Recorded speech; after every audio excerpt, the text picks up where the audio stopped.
Hi ಎಲ್ಲರಿಗೆ ನಮಸ್ಕಾರ. Welcome to my channel. ನಾನೀಗ ಸುಲಭವಾಗಿ ಎಗ್ ರೈಸ್ ಮಾಡುವ ವಿಧವನ್ನು ನಿಮಗೆ ಹೇಳಿಕೊಡುತ್ತೇನೆ. ಒಂದು ಬಾಂಡಲಿ ಒಳಗಡೆ ತಗೊಳ್ಳಿ, ಸ್ವಲ್ಪ 1 ಸ್ಪೂನ್ ಆಯಿಲ್ ಹಾಕಿ, ಸ್ವಲ್ಪ ಕರಿಬೇವು ಹಾಕಿ, ಆಮೇಲೆ ಒಂದು ಈರುಳ್ಳಿ ಹೆಚ್ಚಿಟ್ಕೊಂಡಿದ್ದೀನಿ ನಾನು. ಒಂದು ಈರುಳ್ಳಿಯನ್ನು ಅದಕ್ಕೆ ಆ್ಯಡ್ ಮಾಡಿ, ನಾನು ಆಲ್ರೆಡಿ ಆಗಲೇ 2 ಮೆಣಸಿನ್ಕಾಯಿ, ಕೊತ್ತಂಬರಿ, ಅಲ್ಲ, ಬೆಳ್ಳುಳ್ಳಿಯನ್ನು ಸಣ್ಣಗೆ ಅರೆದಿಟ್ಕೊಂಡಿದ್ದೆ, ಅದನ್ನು ಈಗ ಆ್ಯಡ್ ಮಾಡ್ತಾಯಿದ್ದೀನಿ ಅದರೊಳಗಡೆ. ನೋಡಿ, ಈ ಥರ ಅತಿ ಸಣ್ಣನ ಆಗಬಾರ್ದು, ಅತಿ ಇದನ್ನ ಇರಬಾರ್ದು, ಸ್ವಲ್ಪ ಮೀಡಿಯಮ್ ಆಗಿ ಹರ್ಕೋಬೇಕು.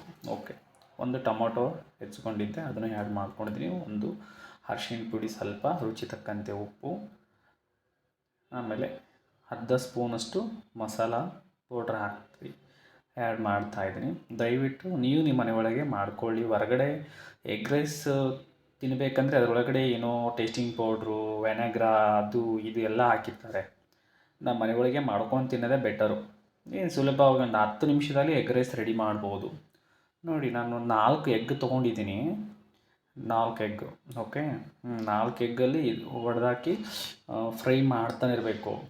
ಕೆಳಗಡೆ ಗ್ಯಾಸ್ ಫ್ಲೇಮ್ ಸಣ್ಣಗಿಡಬೇಕು. ಇಟ್ಟು ಸ್ಲೋ ಆಗಿ ಆ ಕಡೆ ಈ ಕಡೆ ಬೆನೆಸಬೇಕು. ನೋಡಿ, ಫುಲ್ಲು ಬೆನೆಸಿ ಆದಮೇಲೆ 1 ಸ್ಪೂನ್ ಚಿಲ್ಲಿ ಪೌಡ್ರ್ ಹಾಕಿದ್ದೀನಿ ನಾನು. ಈ ಥರ ಬೆನೆಸ್ಬೇಕು. ನಾನು 4 ತತ್ತೆ ಹೊಡೆದಾಕಿದ್ದೀನಿ. ತತ್ತೆ ಹೊಡೆದಾಕಿದ ಮೇಲೆ ಇದು ಫುಲ್ಲು ಬಿಡಿ ಬಿಡಿ ಬಿಡಿ ಬಿಡಿ ಆಗಿರಬೇಕು. ಎಗ್ಗು ಬಿಡಿ ಬಿಡಿ, ಈ ಥರ ಇರಬೇಕು.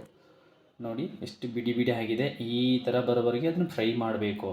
ಹಾಗಾದರೆ ಎಗ್ ರೈಸು ಟೇಸ್ಟ್ ಬರ್ತದೆ, ಅಂದರೆ ಚೆನ್ನಾಗಿ ತುಂಬ ರುಚಿಯಾಗಿರ್ತದೆ ತಿನ್ನೋಕ್ಕೆ. 3 ಸಣ್ಣ ಕಪ್ಪು ರೈಸು, 4 ಎಗ್ಗಿಗೆ 3 ರೈಸ್ ತೊಗೊಂಡು ಅದಕ್ಕೆ ಆ್ಯಡ್ ಮಾಡಿದ್ದೀನಿ. ನೋಡಿ, ಇಷ್ಟು ನೀಟಾಗಿ ಇದು ಮಾಡಬೇಕು. ಆಮೇಲೆ ನೋಡಿ ಎಷ್ಟು ನೀಟಾಗಿ ತುಂಬ ರುಚಿಯಾಗಿರ್ತದೆ.